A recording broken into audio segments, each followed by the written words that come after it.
La table ronde est consacrée à la photovoltaïque et à la mobilité électrique.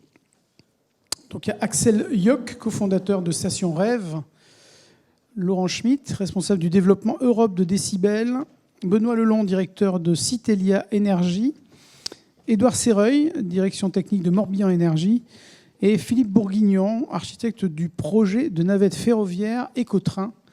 Écotrain, tout ça se passe en Occitanie. Merci encore et bienvenue pour ceux qui nous ont rejoints entre midi et deux. On va évoquer la question de la mobilité électrique, qui est aussi une question d'aménagement du territoire. Axel Yock, on va commencer avec vous. Vous êtes cofondateur de Station Rêve. Vous êtes un opérateur de mobilité. Vous avez imaginé un container solaire multiservice, essentiellement à destination des collectivités, des entreprises, qui permet la recharge de vélos électriques, mais aussi de voitures. Alors, Station Rêve, qu'est-ce que c'est en fait ? On m'entend ? Très bien. Bonjour à toutes et à tous. Donc Axel Yock, dirigeant, cofondateur de la jeune société Station Rêve, basée à Rennes, aux portes de la Bretagne, et créée en 2021. Donc la Station Rêve, c'est une station de mobilité durable, station pour l'aspect multiservice de la solution, et Rêve, l'acronyme venant de recharge électrique pour véhicules. Donc à partir d'un container maritime recyclé, ou à partir d'un abri structure acier bardé de bois, tout dépend des dimensions du site d'accueil. On va donc travailler une station de mobilité durable qui est multiservice et qui propose 3 services. Donc le premier service est lié à la mobilité douce, puisque la Station Rêve est avant tout un parking sécurisé à vélo. Le second service est lié à l'électromobilité, puisque la Station Rêve est dotée de points de recharge pour les VE, les voitures électriques, et les VAE, les vélos à assistance électrique. Et enfin, le troisième service est lié aux énergies renouvelables, avec la production d'énergie solaire grâce à la centrale photovoltaïque qui est présente en toiture de la station. Donc, pour rester concret, donc aujourd'hui, le PV et immobilité, donc c'est 2 sujets passionnants. L'alliance est d'autant plus passionnante. L'électrification des véhicules est grandissante, que ce soit pour les voitures ou plus pour les modes plus doux, comme par exemple le vélo, trottinette, vélo cargo et autres. Et bien, donc face à cela, l'idée est d'apporter des solutions pour les collectivités, les entreprises, les promoteurs immobiliers, les opérateurs de mobilité. Et donc, je vais donc vous présenter un premier format de la Station Rêve. Donc là, on est sur un port breton à Trébeurdin, sur la côte nord des Côtes d'Armor. Et donc, il faut imaginer qu'autour de la station, il y a plusieurs commerces, plusieurs restaurants. Et toute la partie à gauche, on est face au port, avec un port en eau profonde avec plusieurs pontons. Et donc là, on a travaillé avec la collectivité une solution de parking sécurisé à vélo. Donc là, on est sur un container maritime recyclé de 20 pieds, donc 15 mètres carrés d'emprise au sol. 6 mètres par 2 mètres 50, c'est un petit peu plus grand que la surface d'une place de voiture. Et donc, on a une centrale photovoltaïque en toiture de 2,5 kW crête, un système de stockage d'énergie au sein du local technique à l'intérieur de 5 kW. Et puis, dans ces 15 mètres carrés d'emprise au sol, on peut mettre jusqu'à 20 vélos, sécuriser jusqu'à 20 vélos, grâce au système de rack à double étage inventé et développé ces 15 dernières années par nos amis hollandais. Et également, chaque emplacement vélo est doté de points de recharge électrique. Et donc, la commune souhaitait travailler un projet où c'est une commune très touristique. Donc, l'été, il y a un triplement par 4 de la population sur place.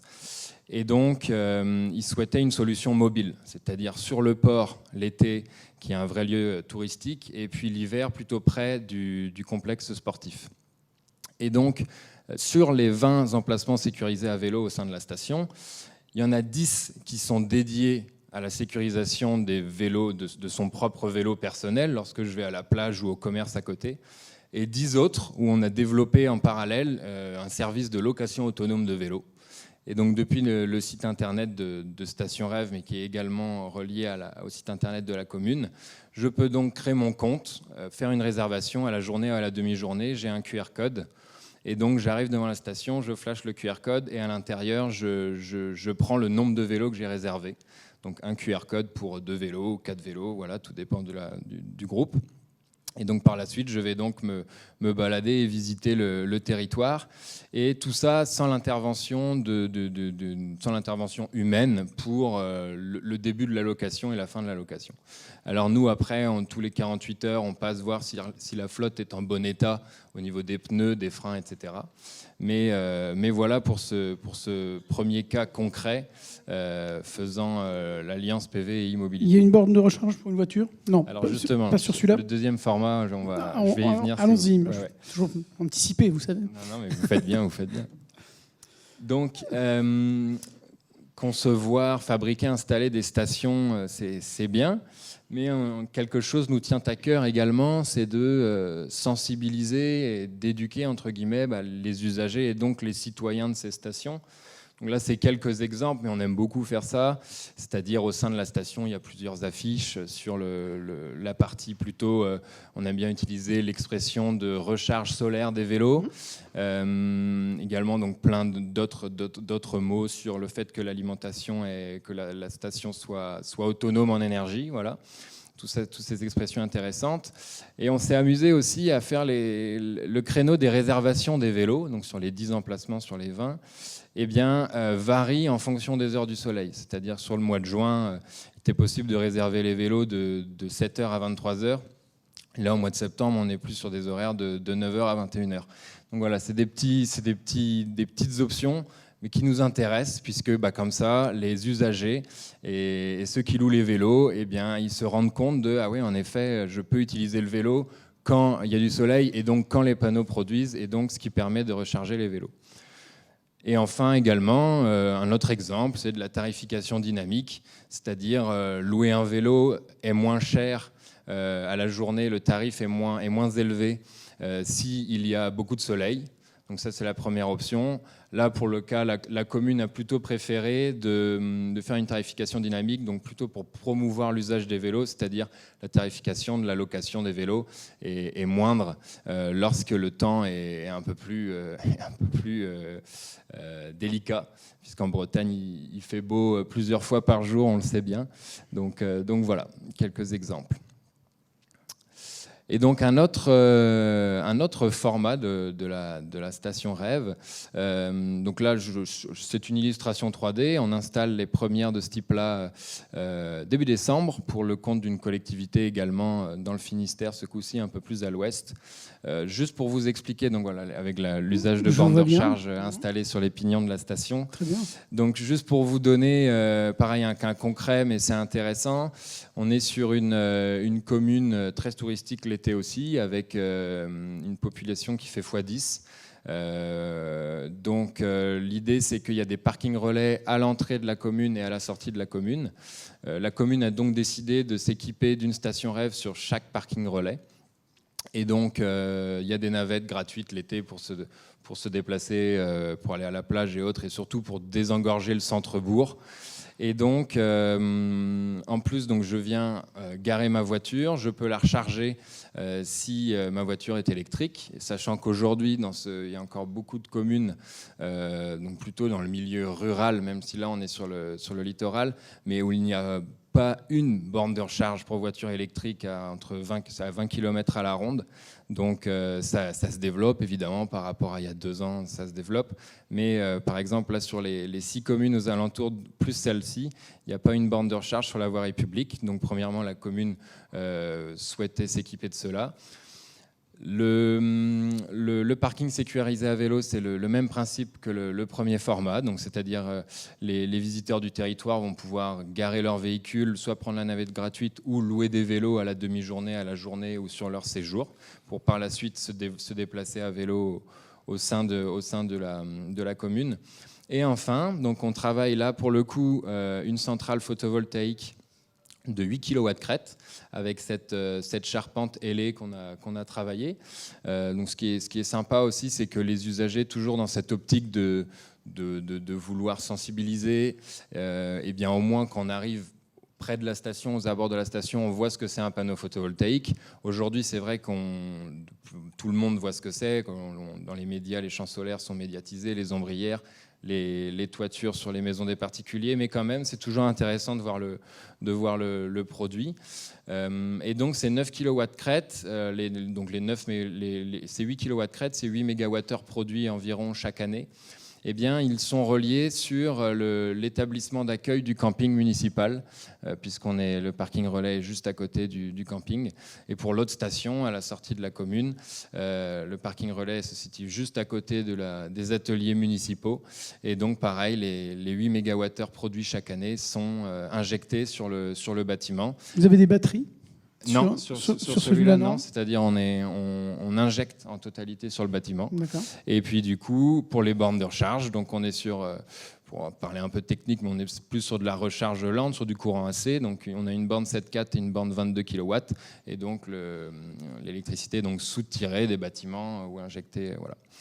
Donc voilà, juste pour vous présenter ces solutions de stations de mobilité. Il y a plein d'autres solutions qui allient photovoltaïque et mobilité. Nous, c'était notre façon de promouvoir le sujet. Et s'il y a des responsables de collectivités dans la salle, voilà un bel outil pour développer la mobilité douce électrique. Voilà, merci beaucoup. Monsieur Yock. On enchaîne avec Laurent Schmitt, responsable du développement Europe de Decibel. Vous allez nous proposer une solution innovante de mobilité solaire qui nous vient du froid du Canada, c'est ça ? Absolument. Donc Decibel, on est une société canadienne qui vient de Montréal exactement et qui travaille en ce moment autour de l'intégration du solaire et de l'électromobilité en environnement résidentiel, sur lequel finalement on s'est posé la question du qu'est-ce qui se passe en ce moment dans l'environnement résidentiel. Il y a deux types de révolutions en parallèle. Une qui est celle du solaire, on en a entendu parler ce matin, multipliée par 4, l'introduction de l'autoconsommation, ce sont les objectifs de REPowerEU. Mais surtout, en parallèle, il y a une introduction massive de la charge de véhicules électriques. Donc on parle de 60 millions de véhicules d'ici 2030 en Europe, donc 88% de la charge se fait chez soi, donc à peu près 29 millions de bornes à installer. Et donc finalement, on s'est dit, la combinaison des deux offre un environnement intéressant pour optimiser cette autoconsommation et aller au-delà de ce qu'on fait aujourd'hui avec un onduleur classique et une charge assez classique.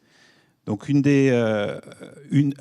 un premier élément sur lequel on s'est posé des questions, c'est quelle est l'évolution réglementaire autour de cet environnement résidentiel. Donc, on regarde en particulier les marchés californiens, français et anglais, qui offrent trois cadres réglementaires un petit peu différents.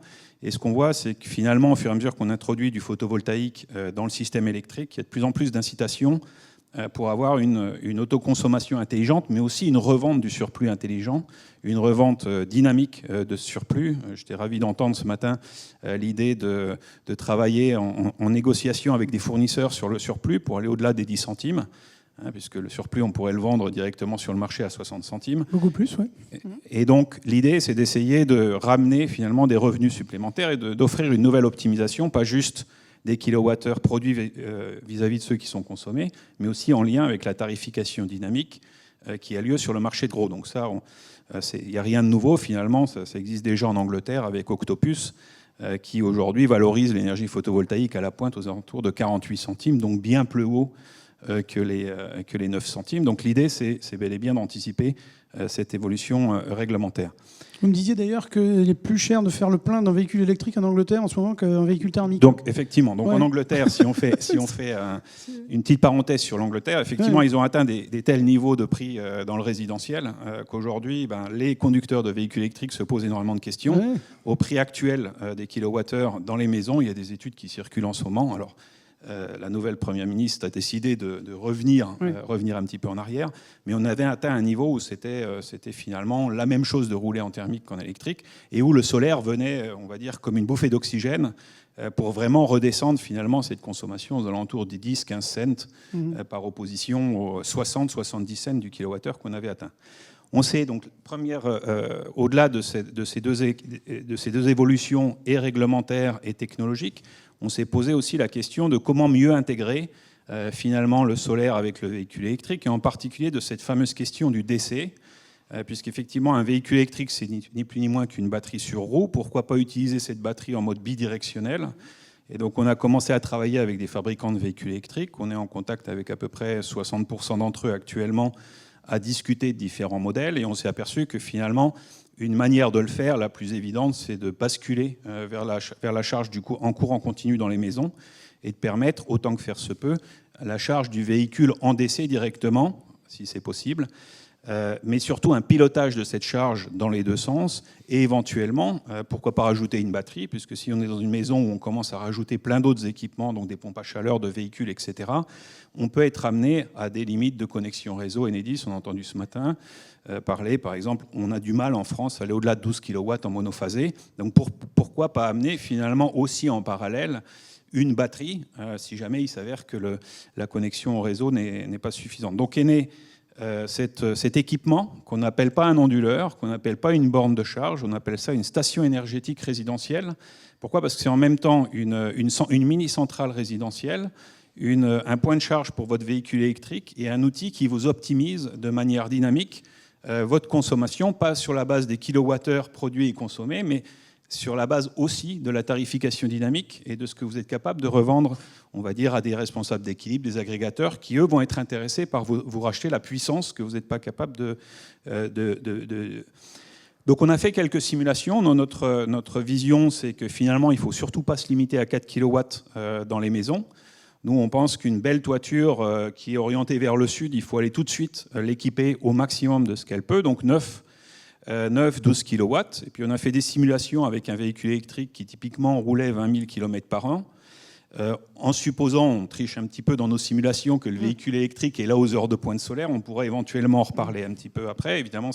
Et on voit qu'on atteint des niveaux d'autoconsommation qui sont bien plus élevés que les 30%, 20-30% qu'on connaît habituellement sur des installations résidentielles, ou bien évidemment à 4 kW, on est à 100%. Et puis à 9 kW, on arrive à être à 70%. Et surtout, il nous reste 30% supplémentaires qu'on peut valoriser soit avec un agrégateur, soit une communauté d'autoconsommation collective, comme parlait par exemple Enogrid ce matin et d'autres acteurs, pour finalement fédérer l'énergie stockée et faciliter sa réutilisation dans d'autres usages au sein de la communauté. Donc voilà en quelques mots le produit sur lequel on travaille. Merci à Enerplan encore une fois de nous donner cette opportunité d'en parler. On ne l'a pas encore lancé, on va le lancer entre mars et juin de l'année prochaine. On est à la recherche d'installateurs partenaires qui sont intéressés par cette thématique du renouvelable connecté à la mobilité électrique. J'aurais juste un indicateur à donner, c'est que nous, ce qu'on a appris du monde du véhicule électrique, c'est qu'il y a à peu près 40% de gens qui ont un véhicule électrique qui veulent absolument s'équiper en panneaux solaires au bout de 2-3 ans, parce qu'ils ont, au travers de cet usage, été sensibilisés à l'importance on va dire, du contenu carbone de l'électricité d'une part, et aussi à l'importance du coût, puisque en fait la facture, si vous avez un véhicule électrique, vous avez dû le constater, votre facture a vraisemblablement doublé si vous faites 15 à 20 000 km par an, donc une plus grande sensibilité à ces thématiques énergétiques. C'est une stat française, européenne, anglaise, laquelle les 40% au bout de 2-3 ans je dirais, non, c'est plus une stat mondiale en discutant avec les fabricants de véhicules électriques. D'accord, ok. Donc en écoutant des gens comme Nissan qui sont très positionnés, mais aussi Stellantis, mais aussi BMW, Volkswagen. Il voit la question qui revient, c'est 3-4 ans après, comment je fais pour faire le plein moins cher ? Comment je fais ? Je veux packager ça très rapidement, je veux l'installer avec ma borne. Parfait, merci beaucoup, c'était passionnant. Merci Laurent Schmitt. On enchaîne avec vous, Benoît Lelon, directeur de bureau d'études Citelia Énergie. Alors, votre bureau d'études s'intéresse à la mobilité électrique et pour preuve, vos bureaux sont en laboratoire, un site pilote. Vous avez 70 kg, je crois, de solaire photovoltaïque sur votre toiture. Alors, comment ça fonctionne tout ça ? Comment vous faites fonctionner tout ça ? Alors, peut-être on peut basculer. Allez-y. Voilà, donc bonjour à tous. Et puis merci à Enerplan pour l'organisation et l'invitation. Donc, je suis le directeur de Citelia Énergie. Et puis, avant d'entrer dans le vif du sujet, juste une petite présentation de l'entreprise.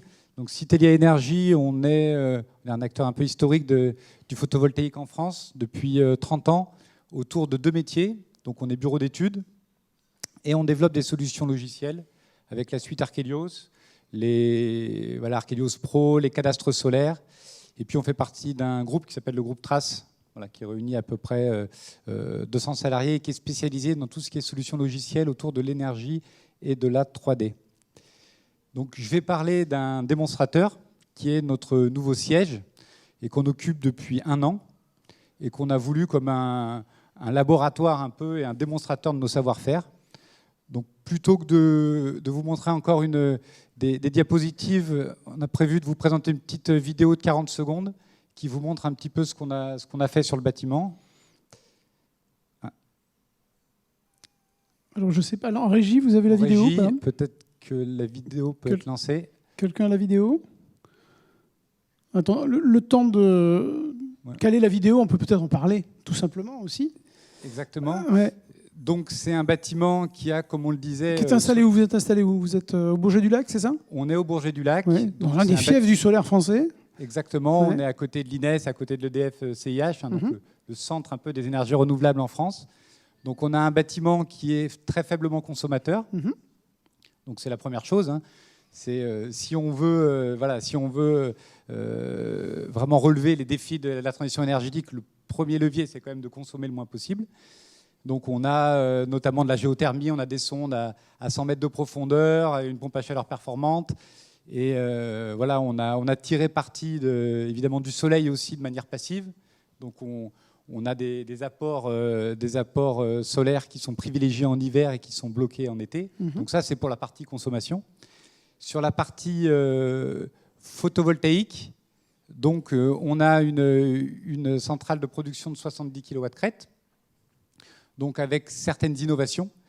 Donc, on a du photovoltaïque bifacial avec un sol qui est en stabilisé clair au niveau du parking, puisqu'on a un auvent de parking. Et sur le toit, on a mis des trackers qui permettent d'avoir une inclinaison variable et de pouvoir aussi... alors c'est en marge de l'autoconsommation, hein, mais au niveau photovoltaïque, je pense que ça peut intéresser tout le monde aussi. Bien sûr. Donc dans nos outils logiciels, on fait de la modélisation du productif photovoltaïque. Et donc ça va nous permettre de tester aussi avec une inclinaison variable les modèles bifaciaux pour les améliorer. Eh bien, on les regarde peut-être. Allez, on y va? On lance la vidéo? Je fais un message, on va pouvoir, mais on va pouvoir ou on peut? On peut. Merci.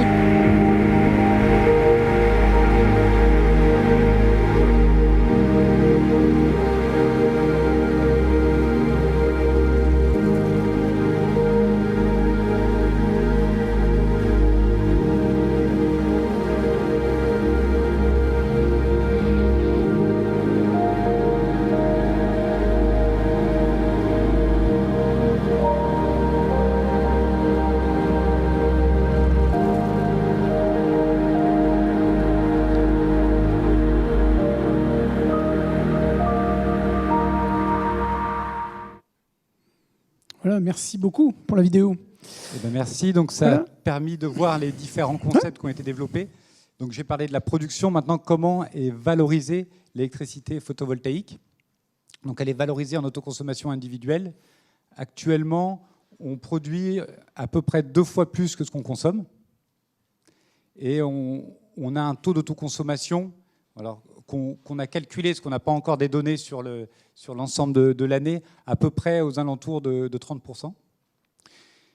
Et on va avoir aussi une valorisation en autoconsommation collective, avec dans un premier temps des bâtiments à côté. On a la chambre des métiers qui est juste à côté du bâtiment, et puis avec d'autres bâtiments, d'autres consommateurs qui vont rejoindre l'opération. Et on a pensé dès le début du projet au stockage. Donc on était parti au départ sur une idée de stockage stationnaire. Et puis finalement, à la fois pour des raisons financières et parce qu'on croit beaucoup, pour faire le lien avec la présentation précédente, à la charge bidirectionnelle, on est plutôt parti sur le développement d'un stockage dans des véhicules. Donc en chargeant le véhicule et en pouvant aussi le décharger. Donc aujourd'hui, ce n'est pas encore opérationnel. On va avoir une borne qui va être livrée normalement d'ici la fin de l'année. Voilà, et avec un EMS qui va nous permettre... Alors EMS, c'est un système de management de l'énergie. Exactement, qui va nous permettre de gérer l'énergie. Et donc ça va nous permettre aussi, on a fait des calculs qui restent théoriques. Donc tout le bâtiment est monitoré, on va pouvoir avoir un retour d'expérience normalement d'ici 1 an. Mais d'un point de vue théorique, on va pouvoir monter le taux d'autoconsommation à peu près de 30% à 50%. Ça, si on calcule avec une disponibilité de 50 kWh, qui est à peu près ce qu'on a dans le véhicule. On a un véhicule qui est un véhicule d'entreprise, qui est une Nissan Leaf, qui, avec le protocole CHAdeMO, pour ceux qui connaissent, permettent de faire de la charge bidirectionnelle. Donc si on imaginait un véhicule qui puisse être déchargé entièrement et qui reste en permanence sur le bâtiment, ça nous permettrait d'augmenter, en théorie, le taux d'autoconsommation de 30 à 50%, ce qui est énorme. Après, bien sûr, ce qu'on va voir, c'est avec l'utilisation du véhicule, donc l'utilisation par les salariés, voilà, évidemment, ça va diminuer ce gain. On a pour projet aussi d'avoir d'autres bornes et d'autres véhicules pour pouvoir encore augmenter notre taux d'autoconsommation. Et aussi, ce qu'on va essayer de tester, c'est le fait de pouvoir utiliser ce stockage bidirectionnel dans le cadre d'une autoconsommation collective. D'accord. Voilà. Cette borne est publique aussi ? Cette borne, oui, c'est une borne qu'on a déclarée en borne publique. D'accord. Par contre, les aspects pour le grand public, ce sera limité à une charge monodirectionnelle, hein, donc une charge normale. Par contre, pour les véhicules de la société, ce sera bien en charge bidirectionnelle. Qu'est-ce qui a fait que la borne a mis du temps à arriver ? C'est que c'est des problèmes de livraison de matériel ? Ça a duré. On reste quand même dans un domaine innovant. Hein. Ouais. Quand on a commencé à se renseigner il y a 3 ans, il y avait assez peu de bornes qui étaient disponibles sur le marché. D'accord. Donc ça se développe, mais on est parti avec un acteur qui est innovant, qui était en cours de développement. Pour l'instant, je préfère pas citer de nom, mais qui était en cours de développement d'une borne. Et finalement, bon, la R&D étant ce qu'elle est, ça a mis plus de temps à arriver. Voilà. Justement, sur le facteur de reproductibilité de ce type de technologie que vous avez mis en place sur vos bureaux, oui, c'est faisable ? On y va ? Alors, aujourd'hui, ce n'est pas encore mis en place. On est bien d'accord, ça reste expérimental. Ouais. L'idée, c'est de mettre les mains dans le cambouis. Nous, en tant que, c'est dans notre ADN, à la fois l'innovation et le fait d'essayer.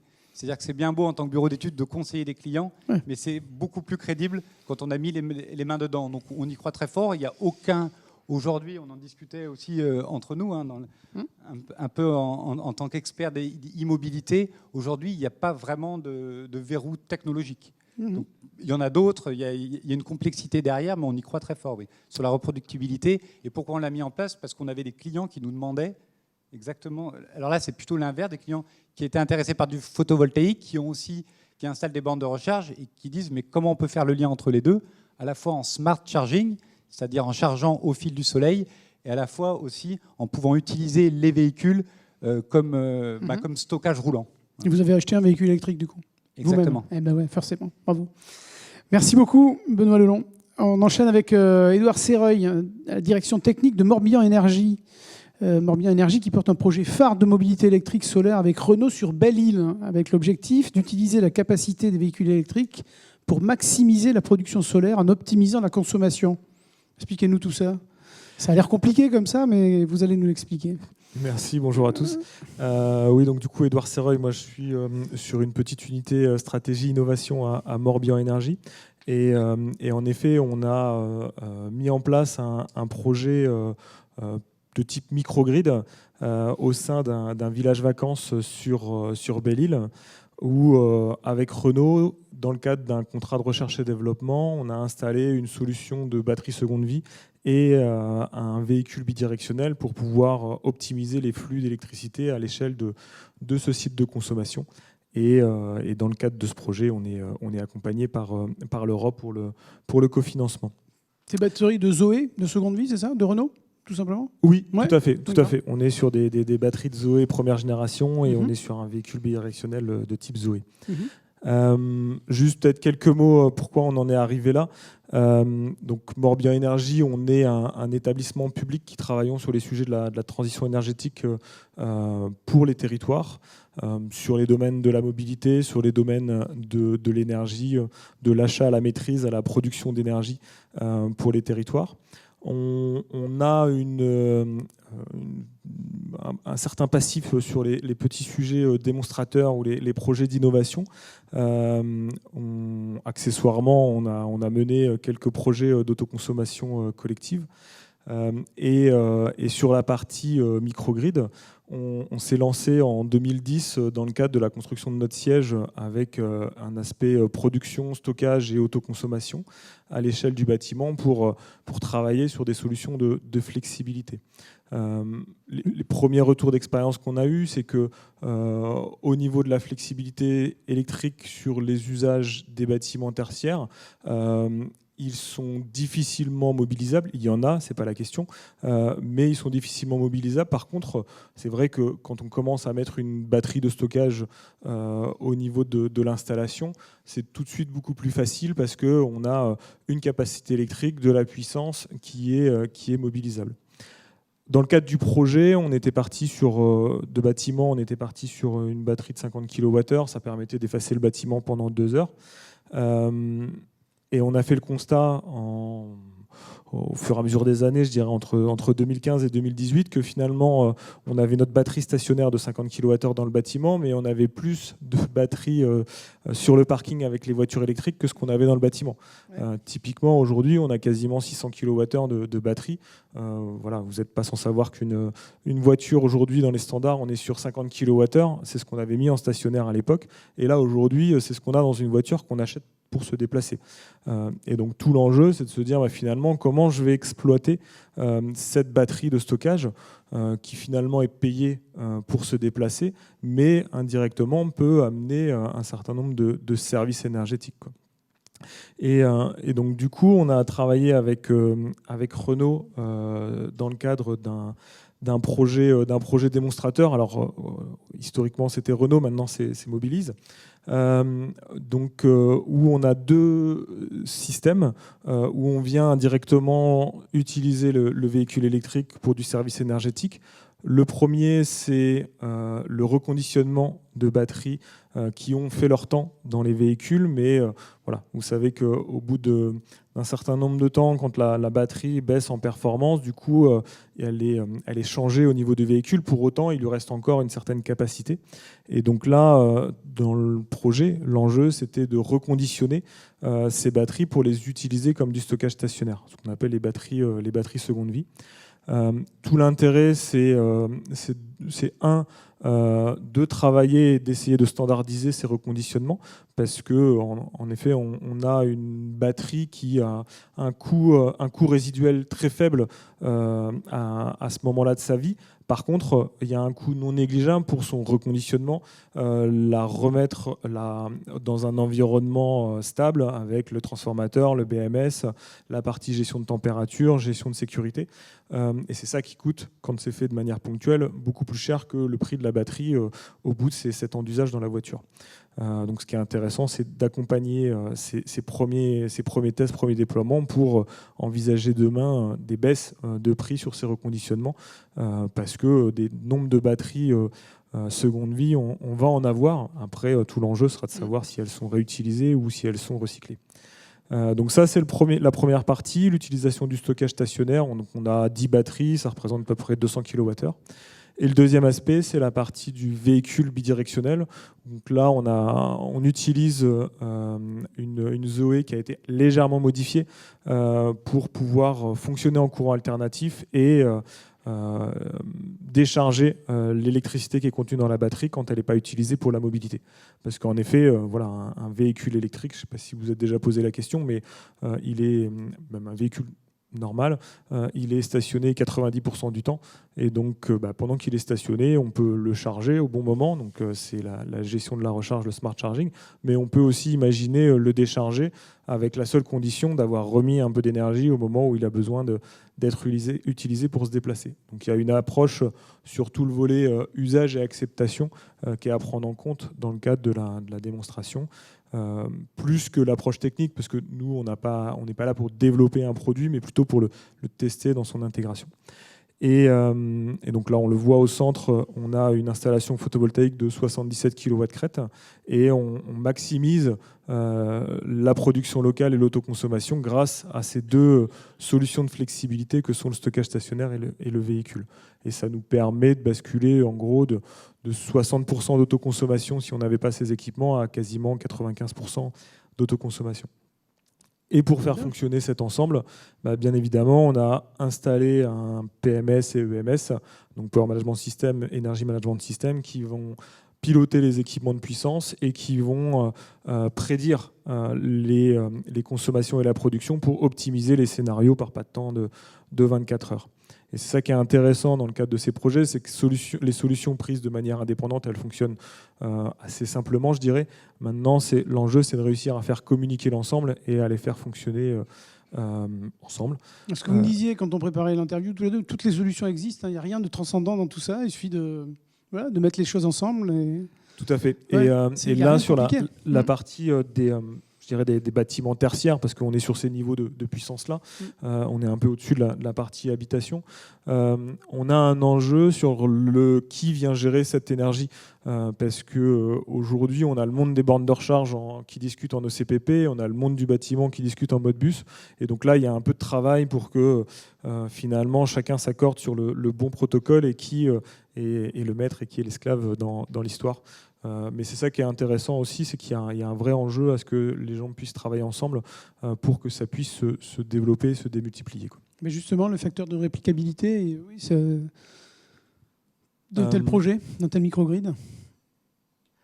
Je pense que la standardisation, ça va être un facteur fort de réplicabilité parce que ça va permettre de baisser significativement les coûts pour pouvoir déployer ces solutions-là.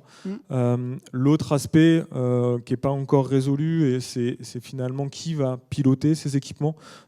Est-ce qu'on va travailler, est-ce que c'est le fournisseur d'énergie qui va proposer des offres? Est-ce que c'est le constructeur de voitures qui va vendre une voiture V2G avec une offre de service? Ou est-ce que c'est l'utility management, le gestionnaire énergétique au niveau du bâtiment qui va intégrer et proposer une valorisation économique? Donc là, ça c'est aussi des modèles qui sont à créer pour qu'ils puissent être vulgarisés et diffusés. Donc je pense que c'est la prochaine étape sur ces sujets-là, quoi.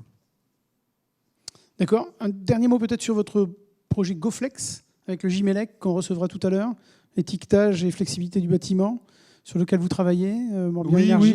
On reste dans le sujet de la flexibilité. Et c'est vrai que aujourd'hui, là, on est sur un projet ponctuel qu'on étudie techniquement. Maintenant, l'enjeu, c'est de travailler ces sujets de la flexibilité de manière la plus diffuse possible. Sauf qu'on est confronté à une problématique, c'est que la notion énergétique, tout le monde la maîtrise. La notion de la puissance et les contraintes sur la partie puissance, c'est pas forcément une notion qui est bien perçue et connue. Et donc, on travaille avec le Gimelec, l'IFPEB et puis le CIDEV sur le développement de ces outils d'étiquetage GoFlex pour, un, identifier et deux, communiquer sur la capacité de flexibilité des bâtiments tertiaires pour demain pouvoir les mobiliser et mettre cette flexibilité en œuvre, quoi. D'accord. Avec le véhicule électrique qui doit se mettre au service du solaire et de la flexibilité, comme vous me l'aviez dit, et on va conclure là-dessus. Avant d'enchaîner avec Philippe Bourguignon, et je vous remercie beaucoup, Édouard Serreuil. Philippe Bourguignon, vous êtes architecte. Alors je dis bien architecte d'ailleurs, je pense que c'est un joli mot pour votre projet de navette ferroviaire Ecotrain. Vous avez été directeur de recherche chez Engie, vous avez travaillé sur le thème de l'autoconsommation collective depuis 2010. Aujourd'hui, vous êtes un retraité actif, si je peux me permettre, on peut le dire, et vous mettez à profit le savoir-faire que vous avez emmagasiné lors de votre carrière pour lancer en Occitanie, du côté d'Albi, un écotrain solaire, un formidable équipement pour le territoire. Expliquez-nous un petit peu votre histoire incroyable et ce développement d'un écotrain solaire du côté d'Albi. Bonjour à tous et merci à Enerplan de donner l'occasion de parler de ce projet. Il y a une vidéo, alors je ne sais pas si on la présente peut-être assez rapidement, alors parce que ça permettra de... Ouais. Eh bien, écoutez, c'est prêt, on y va. Merci beaucoup la régie, c'est lancé.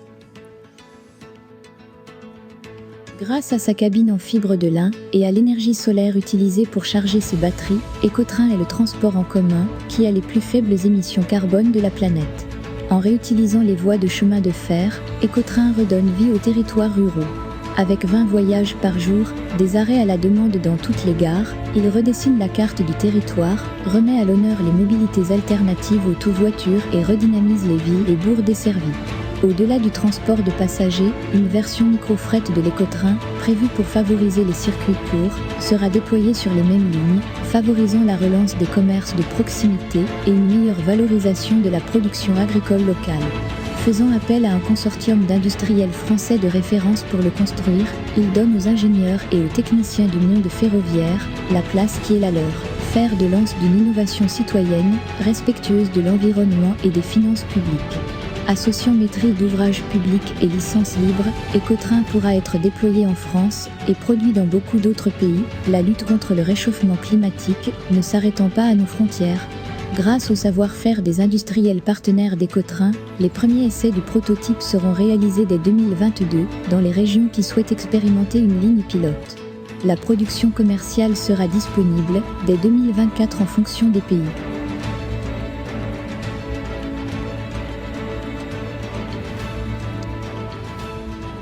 Merci pour la vidéo. Alors tout cela se passe en Occitanie, c'est pas en Californie. C'est bien chez nous, en France, là. C'est bien chez nous, tout à fait. Mais pour être très honnête, il y a beaucoup d'amateurs à l'étranger. Mon premier export, ce sera certainement la Belgique, qui est très intéressée par le dossier. Et j'ai eu des demandes au Chili, au Canada, en Italie actuellement. Voilà. Donc on est très curieux. Alors nous en dire plus. Le sujet, en fait, c'est que moi, je travaille à la direction de la recherche du groupe Engie, beaucoup autour de l'autoconso, mais aussi beaucoup autour de la modélisation de l'utilisation de la data et modélisation des données. Et en fait, quand j'ai quitté le groupe en 2018, il y avait, vous vous rappelez peut-être, un rapport Spinetta. Le rapport Spinetta, c'est un rapport qui disait qu'il faut fermer, en gros, il faut fermer. Il disait qu'il y a 8000 km de lignes en France qui ne sont pas rentables. Et en même temps, je voyais des projets qui se développaient de navettes autonomes routières, par exemple. Donc des gens qui essayaient de faire fonctionner avec des solutions très compliquées, des voitures, des systèmes routiers autonomes sur asphalte. Et il y avait même des gens qui recouvraient d'asphalte des zones ferrées. Donc on sait bien que le fer, ça guide plutôt quand même. Et donc ils faisaient un guidage en 5G plutôt que d'utiliser le chemin de fer. Donc ça m'a interrogé sur le plan scientifique dans un premier temps. En même temps, c'était la COP21. Vous vous rappelez qu'il y avait vous vous rappelez ou pas d'ailleurs, mais il y a deux indicateurs très, très importants qui sortent de la COP21. Le premier, c'est le ZAN, zéro artificialisation nette. Ça vient de cette époque-là, traduit dans la loi climat résilience maintenant. Et il y a le zéro émission nette. Donc zéro émission nette qui consiste à dire qu'en 2050, on a comme objectif d'équilibrer notre empreinte carbone par les capacités d'absorber ce carbone par la nature. Ça veut dire en clair diviser par 6 l'empreinte carbone de tous nos usages, alimentation, tout compris. Alors voilà, j'ai fait une réflexion scientifique par rapport à ça. Je me suis dit, est-ce que c'est réaliste avec le modèle qu'on nous propose actuel? Et le modèle actuel, c'est-à-dire le modèle du développement de la voiture électrique en l'occurrence. Et en fait, la réponse est clairement non. Il n'y a pas d'ambiguïté sur le sujet. Il y a beaucoup de scientifiques qui vous diront la même chose. C'est impossible de transformer 38 millions de voitures thermiques en 38 millions de voitures électriques et de penser que ça va sauver la planète. Pourquoi ? Parce que c'est une approche qui n'est pas systémique. Quand vous passez d'un véhicule thermique à un véhicule électrique, vous divisez par 6 l'empreinte carbone, en moyenne. J'ai parlé des calculs, mais on arrive à une empreinte carbone moyenne par passager de l'ordre de 35 grammes. Sauf que ça, c'est bien, ça divise par 6, mais juste la mobilité. Ça ne gère pas le reste des aspects. Donc pour avoir une approche systémique, il faut gérer plusieurs aspects à la fois. Et en particulier, quand on gère la mobilité, gérer en même temps la production. Et donc la production, elle peut être de toute nature. Mais si on veut qu'un système se développe à une échelle assez importante, il faut forcément que les systèmes qu'on va utiliser soient extrêmement simples, parce que sinon on va rester à des solutions qui ne sont valables pour quelques pays développés. Or, le vrai sujet de la planète, ce n'est pas la France. La France, c'est juste 70 millions de personnes, même pas encore. C'est les 7 milliards de personnes qui sont sur Terre. Voilà, donc ça fait un petit peu plus. Et ces 7 milliards de personnes ont besoin de se déplacer. Et évidemment, si on achète des voitures électriques chez nous et à la place qu'on leur envoie nos vieux diesels, ça ne change pas grand-chose à la pollution de la planète. C'est juste que la pollution est moins visible de chez nous. Donc il faut changer de modèle en matière de mobilité. Je ne dis surtout pas qu'il faut abandonner la voiture. Je dis simplement que la place de la voiture doit être certainement réduite dans le monde futur pour être soutenable économiquement et sur le plan environnemental. Donc ça, c'est vraiment le point de départ de ma réflexion. On en vient à l'éco-train. On n'a que 10 minutes, ça va aller vite. Et, alors, vous avez beaucoup de choses à nous dire. Donc, Partant de cette réflexion-là, on arrive assez naturellement au train. Pourquoi ? Parce qu'une solution ferrée dépense en moyenne 6 fois moins d'énergie qu'une solution routière. Le contact fer-fer, c'est 6 fois moins d'énergie. Donc on a un système qui, de manière systémique, est plus favorable. Deuxième élément qui justifie la production électrique photovoltaïque, c'est qu'en fait, les 85% des déplacements sont faits le matin entre 7h30 et 8h et 9h30, et le soir entre 6h30 et 18h30. Déplacement, trajet domicile. Ce qui veut dire que les véhicules sont quasiment disponibles toute la journée, donc au moment où le soleil est à pleine puissance. Et donc, pour qu'un projet puisse être dupliqué dans n'importe quel pays, quel que soit le mix énergétique, le seul vecteur qui permet d'harmoniser le système, c'est le soleil. Donc le modèle, il est par définition en autoproduction, en autoconsommation, et je dirais même plutôt en autoproduction, parce que l'objectif, c'est quand même que 80-90% soient autoconsommés, voire même autoproduits sur le projet.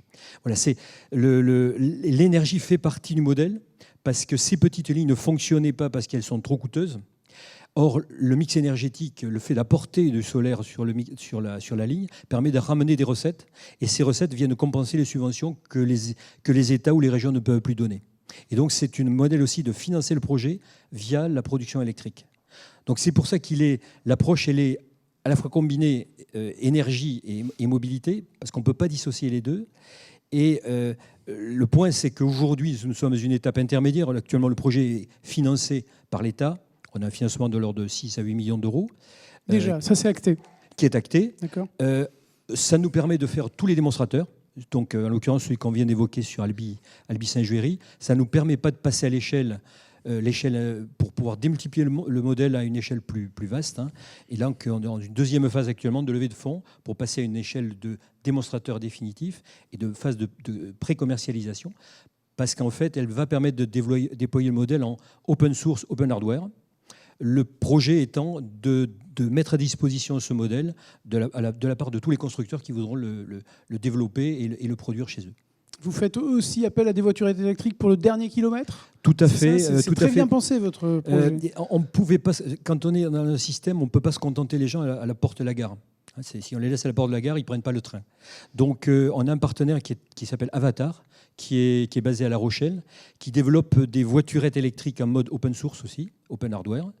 L'idée, c'est qu'en fait, ils puissent fournir les derniers kilomètres. Alors, pourquoi les derniers kilomètres ? Parce qu'en zone rurale, il y a plusieurs aspects. D'abord, il y a les jeunes qui, en général, ont des problèmes pour se déplacer.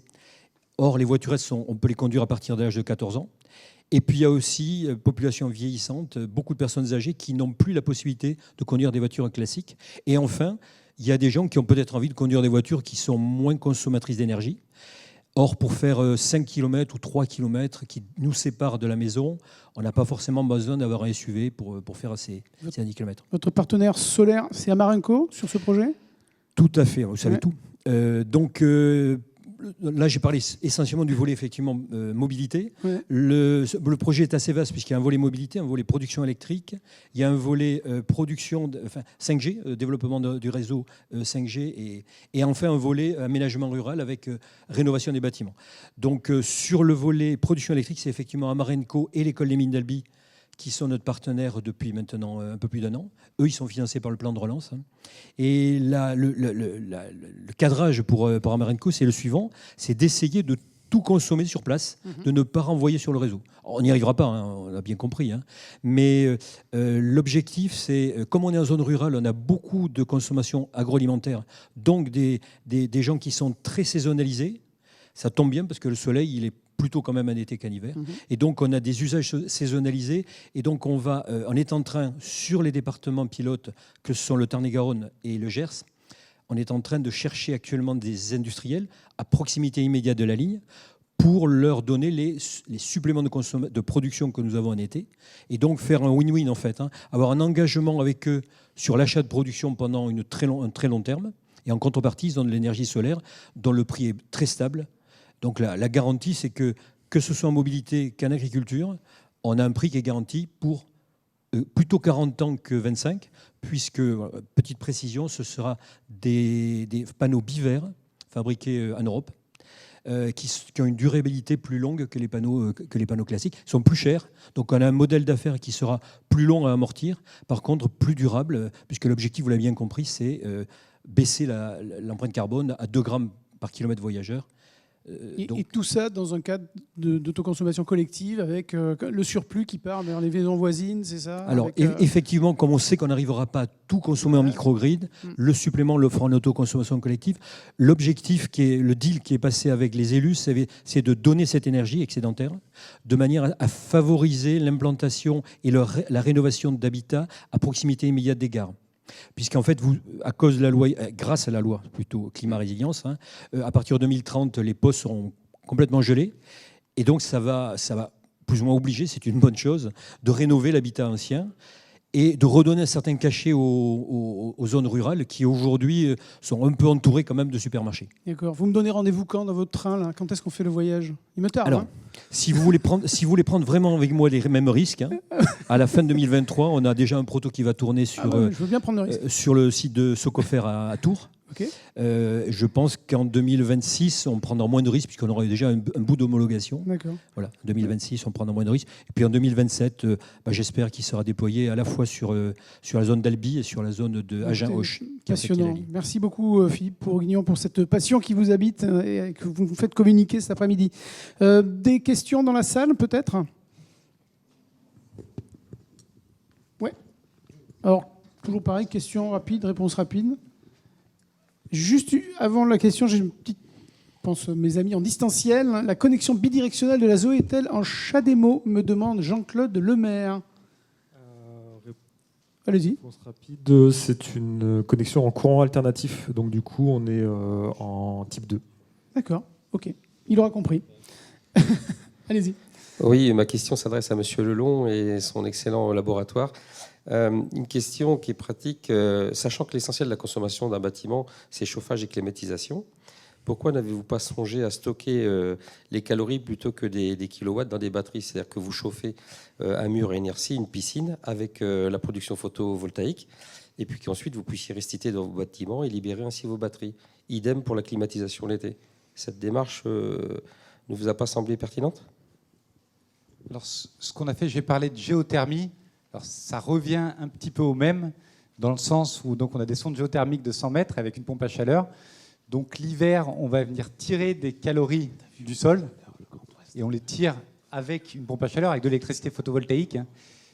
Donc, et l'été, on vient remettre en fait, des calories dans le sol puisqu'on vient refroidir le sol. Donc en fait, on utilise de l'électricité pour faire une sorte de stockage de chaleur qu'on réutilise entre l'hiver et l'été. Voilà. Merci. Une autre question? Oui, question pour Monsieur Schmitt. Est-ce que vous avez commencé à travailler sur le fait que je peux avoir une borne à la maison, une borne au bureau, et charger au bureau avec ma toiture de la maison? Je pense que ça fait partie des développements qui vont être intéressants. Avec une blockchain, pourquoi pas? Enfin, je sais pas, allez-y. Donc, ça fait partie du modèle de communauté autour de la maison. Et effectivement, l'idée de partager de l'électricité, le surplus d'électricité dans la communauté. Donc, c'est sous ce modèle-là qu'on espère développer ça. Pour le moment, on en est vraiment sur les couches hardware d'électronique de puissance. Enfin, je vois qu'il y a une question sur CHAdeMO. La bidirectionnalité, elle existe depuis quasiment Fukushima. La réalité, c'est que si vous la testez aujourd'hui en environnement résidentiel, vous allez faire de la chaleur avec le véhicule. Mais l'efficacité énergétique du cycle est tellement faible. Donc il a fallu qu'on réfléchisse beaucoup sur améliorer l'électronique de puissance et ensuite gérer la couche d'optimisation énergétique. Et l'étape suivante, effectivement, c'est la valorisation du surplus. Une autre question peut-être? Non? Bah, écoutez, vous savez quoi? On va enchaîner. Pardon? À distance, il n'y en a plus. C'est bon, j'ai fait le job. Merci. Tout va bien. Merci à vous. On peut vous applaudir. Merci beaucoup. Vous pouvez rejoindre la salle et on va enchaîner très rapidement